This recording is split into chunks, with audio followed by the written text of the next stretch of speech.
Praise the lord. Good morning. ప్రభువైన యేసుక్రీస్తు శుభనామంలో మీ అందరికీ వందనములు. ఎలా ఉన్నారండి? అందరూ బాగున్నారా? దేవుని మహాకృపను బట్టి మీరందరూ క్షేమంగా ఉండాలని అనుదినము ప్రార్థన చేస్తున్నాము. ఆల్రెడీ మనము 2024లో 6th మంత్లో కూడా వచ్చేసాం. డేస్ ఎంత ఫాస్ట్గా గడిచిపోయాయి కదా. అయితే ప్రతిరోజు మనం పరీక్షించుకోవాల్సింది ఏంటంటే, మనం దేవుడికి దగ్గర అవుతున్నామా, దూరం అవుతున్నామా అనేది. కాబట్టి దేవుడి సన్నిధిలో మనం అందరూ ఆత్మీయంగా ఎదగడానికి దేవుడు మనకు కృప చూపించును గాక. చిన్న ప్రార్థనతో ఈరోజు దేవుని వాగ్దానాన్ని స్వతంత్రించుకుందామా. ప్రియమైన యేసయ్యా, నీ ఘనమైన శ్రేష్టమైన నామాన్ని బట్టి మీకు వందనాలు ప్రభువా. ఉదయకాల సమయంలో మరొక దినాన్ని మా జీవితాల్లో ఇచ్చావు తండ్రి, మీకు స్తోత్రాలు. మీరు మమ్మల్ని ప్రేమిస్తున్న విధానం కొరకే మీకు వందనాలు.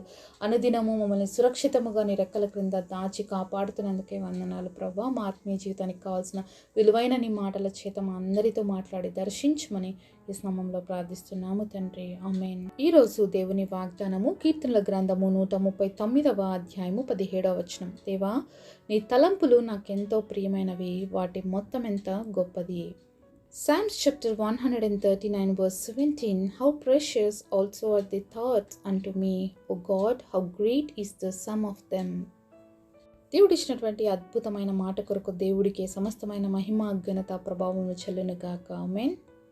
ఈ ప్రార్థన ఎంతమంది జీవితంలో ఉందండి? దేవా, నీ తలంపులు నాకెంతో ప్రియమైనవి, వాటి మొత్తం ఎంత గొప్పది అని ప్రార్థించగలిగిన వారిగా మనం ఉంటున్నామా అండి? దేవుడి తలంపులు మన పట్ల చాలా ఉన్నతంగా ఉంటాయి. దేవుడు యొక్క కార్యాలు మన జీవితంలో చాలా గంభీరంగా ఉంటాయి. మరి ఈ ప్రార్థన నీ జీవితంలో ఉందా? దేవుడిని అడుగుతున్నావా? ప్రభువా, నీ తలంపులు నా జీవితంలో నెరవేర్చు, నీ చిత్తము నా జీవితంలో నెరవేర్చు అని దేవుని అడిగేటువంటి ఆత్మీయ స్థితిలో ఈరోజు మనం ఉన్నామా? చాలాసార్లు మనకు కలిగే తలంపులే మనం జరిగించాలని ఆశపడతామండి. మనకి ఏమైతే థాట్స్ మనం కలిగి ఉంటున్నామో అవే దేవుడు మన జీవితాల్లో చేయాలని చెప్పి చాలాసార్లు ఎదురు చూస్తాము.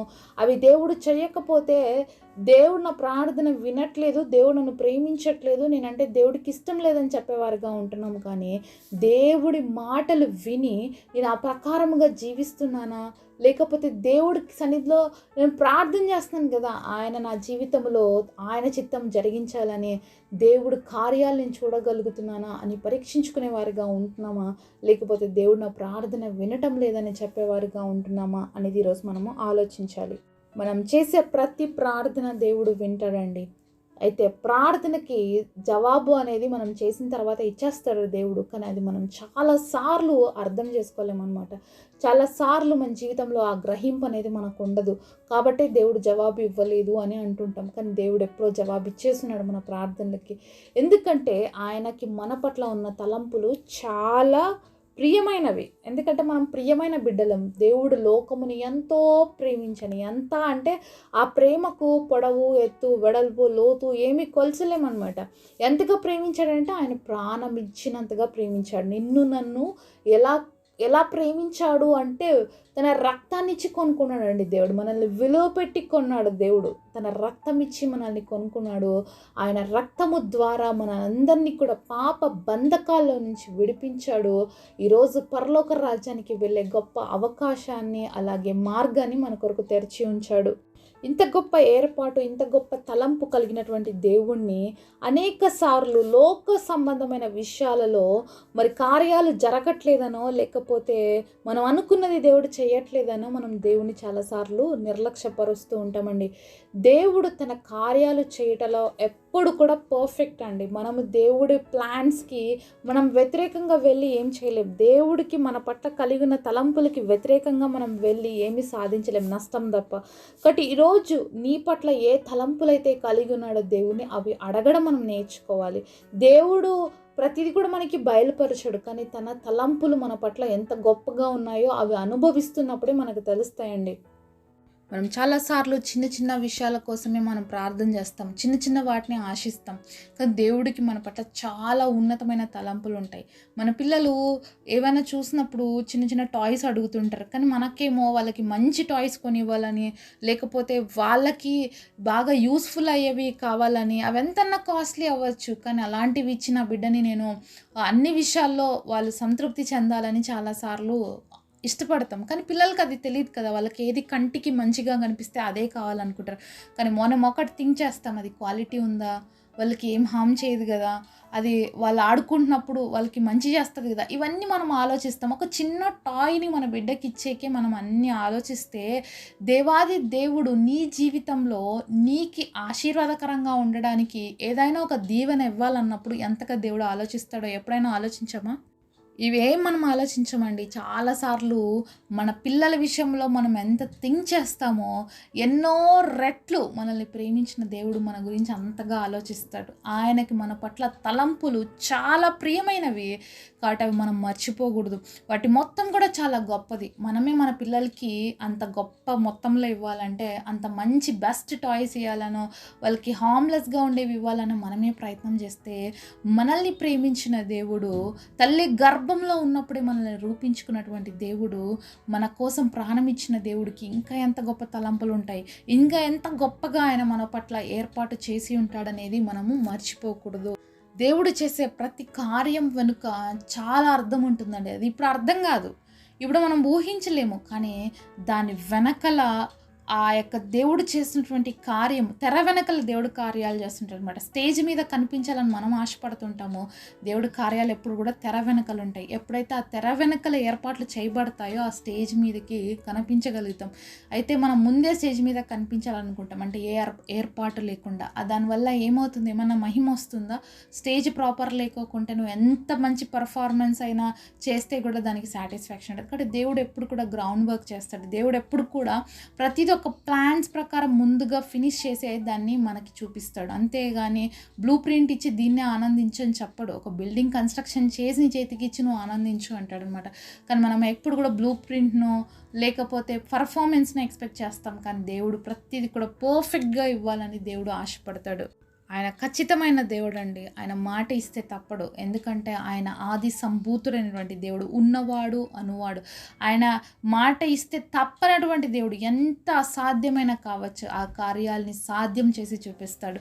ఈరోజు నీ జీవితంలో అసాధ్యమైనది ఏదైనా నీకు అనిపించవచ్చు, నాకు అనిపించవచ్చు, కానీ దేవుడికి ఏది లేదండి. ఎందుకంటే ఆయన సర్వ సృష్టికర్త అయినటువంటి దేవుడు, సర్వంతర్యామి అయినటువంటి దేవుడు. పరిస్థితులు ఎంత క్లిష్టంగా ఉన్నా, పరిస్థితులు ఎంత అసాధ్యంగా కనిపించినా అసాధ్యాన్ని కూడా సాధ్యపరిచేటువంటి గొప్ప దేవుడు అండి. రూతు జీవితాన్ని ఒకసారి చూద్దాం. మోయాబులు హేయమైనటువంటి వాళ్ళు, దేవుడికి ఇష్టం లేనటువంటి వ్యక్తులు, కానీ అలాంటి వ్యక్తులు దేవుడి దగ్గరికి వచ్చినప్పుడు వాళ్ళకి క్షమాపణ ఇచ్చి యేసుక్రీస్తు ప్రభు వారి వంశావళిలో దేవుడు చేర్చడండి. రాహాబుని చూస్తాం. రాహాబు జీవితము చాలా ఘోరమైనది. ఒక వేశ్య, ఎంతగానో అందరి చేత అసహించుకోబడినటువంటి స్త్రీ. అలాంటి స్త్రీ దేవుణ్ణి తన రక్షకుడిగా అంగీకరించినప్పుడు, తన జీవిత విధానాన్ని ఆమె మార్చుకున్నప్పుడు దేవుడు ఎంతగా బ్లెస్ చేశాడు అంటే, యేసుక్రీస్తు ప్రభు వారి వంశావళిలోకి ఆమెను కూడా తీసుకొచ్చాడండి. ఎప్పుడైనా మనం ఊహిస్తామా ఎంత గొప్ప తలంపులు దేవుడికి ఉన్నాయి, ఎంత గొప్ప ఉద్దేశాలు ఉన్నాయి ఒక పనికిరాని వ్యక్తుల పట్ల. అలాగే ఈరోజు నేను పనికిరాని వాడిని, నేను పనికిరాని దాన్ని అని మనం అనుకుంటున్నాం, కానీ నీ పట్ల నా పట్ల దేవుడు కలిగి ఉన్నటువంటి ఉన్నతమైన ఉద్దేశాలు, తలంపులు చాలా గొప్పగా ఉంటాయి. చాలాసార్లు మనకు అర్థం కాకపోవచ్చు, చాలాసార్లు మనకి ఆ విషయాలన్నీ కూడా గ్రహింపులోకి రాకపోవచ్చు, కానీ దేవుడికి చాలా దాని వెనుకల అర్థాలు ఆయనకి మాత్రమే తెలుసు. దాని యొక్క పరిస్థితిని ఎలా మార్చాలో ఆయనకు మాత్రమే తెలుసు. రూతుని ఒక మోయాబు కుటుంబంలోంచి వచ్చినటువంటి ఆ వ్యక్తిని ఒక ఇశ్రాయేలు వంశావళిలో దేవుడు చేర్చాడు అంటే ఆయనకి ఎంత ప్లాన్ ఉంది రూతు పట్ల మనం ఊహించగలిగినామా? ఓర్పా ఉనింది, కానీ ఓర్ప మధ్యలోనే విడిచిపెట్టి వెళ్ళిపోయింది. కానీ రూతు హత్తుకునింది. దేవుడిని ఎప్పుడైతే మనం హత్తుకుంటామో ఆయన తలంపులు మన జీవితంలో జరుగుతాయి. ఈరోజు మన జీవితంలో దేవుడు తలంపులు నెరవేర్చబడలేకపోతున్నాయి, ఆయన కార్యాలు మన జీవితంలో చూడలేకపోతున్నాం అంటే చాలాసార్లు రూతు వల్లే హత్తుకోకుండా ఓర్ప వల్ల ఏ విధంగా విడిచిపెట్టి వెళ్ళిపోయిందో, ఆ కార్యం వరకే తన భర్త చనిపోయినాడు కాబట్టి ఇంకా అత్తతో నేను ఎందుకు ఉండాలని విడిచిపెట్టి వెళ్ళిపోయిందో, మనం కూడా దేవుడి పని నాకు చేయలేదు, ఈ కార్యం నాకు దేవుడు చేయలేదు కాబట్టి నేను విడిచిపెట్టి వెళ్ళిపోతానంటే దేవుడి కార్యాలు ఎప్పుడు చూడలేమండి. ఏ విధంగా రూతు హత్తుకొని వాళ్ళ అతను జీవించిందో, మరి నీ దేవుడే నా దేవుడు, నీ జనమే నా జనం అని చెప్పగలిగిందో అప్పుడే దేవుడి కార్యాలు చూడగలిగిందో. అలాగే చెప్పే స్థితిలో మనం ఉండాలి. అలాగే ఆ విధంగా దేవుని సంపూర్ణంగా హత్తుకొని జీవించే స్థితిలో మనం ఉండాలి. అప్పుడే మన జీవితంలో ఆ గొప్ప ఉద్దేశాలని, ఆ గొప్ప తలంపులు మన జీవితంలో నెరవేర్చబడతాయి. ఆ యొక్క మొత్తం ఎంత గొప్పదో అప్పుడే మనం చూడగలుగుతాం. కాబట్టి వెయిట్ చేయటం మన జీవితంలో నేర్చుకోవాలి. దేవుడు ఇచ్చే ఫలితాన్ని మనం పొందుకోవాలి. అట్టి కృప దేవుడు మనందరికి దయచేయునుగాక. పరిశుద్ధుడైన తండ్రి, ఈరోజు ఇచ్చిన ఈ గొప్ప మాట మా జీవితంలో ప్రార్థనగా ఉండటానికి మార్చండి ప్రవ్వా. మేమందరం ప్రతిరోజు నీ సన్నిధిలో అయ్యా నీ తలంపులు మా పట్ల గొప్ప వాటి మొత్తం మా జీవితంలో జరిగించు అని ప్రార్థించే హృదయం ఇవ్వండి. రూతు మరి ఏమాత్రము తండ్రి యోగ్యత లేదు, అయినప్పటికీ నువ్వు ఎంత గొప్ప ఆధిక్యతనిచ్చావు. అలాగే ఈరోజు మేము కూడా దేనికి యోగ్యత లేని వారం నాయన రూతుని ఆశీర్వదించినట్లుగా ప్రతి బిడ్డని ఆశీర్వదించి నీ గొప్ప దీవెనలతో నింపమని యేసు నామములో ప్రార్థిస్తున్నాము తండ్రి. ఆమేన్.